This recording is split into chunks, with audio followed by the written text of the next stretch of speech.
बाप प्यार करता है लेकिन कहता नहीं, और यह बात जब बेटों को समझ आती है बाप रहता नहीं।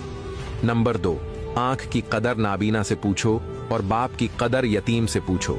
वो बाप ही है जो महसूस नहीं होने देता कि हम अमीर हैं या गरीब। नंबर 3, 4 दिन भी कोई नहीं निभा सकता जो किरदार बाप सारी जिंदगी निभाता है। नंबर 4, बाप दरख्त की मानंद होता है, खुद धूप में जलता है मगर अपनी बच्चों को साया देता है। नंबर 5, दुनिया में अगर आगे बढ़ना है तो अपने माँ बाप के लिए बढ़ो, दूसरों के लिए नहीं, क्योंकि आपके माँ बाप के सिवा कोई भी नहीं चाहता कि आप कामयाब हों।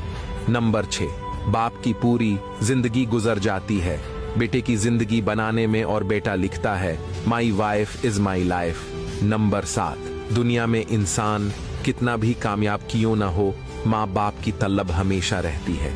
कभी भी अपनी उंगली उस माँ पर ना उठाना जिसने उस उंगली से पकड़कर तुम्हें चलना सिखाया है। अगर आप अपने माँ बाप से प्यार करते हो तो कमेंट में यस जरूर लिखना।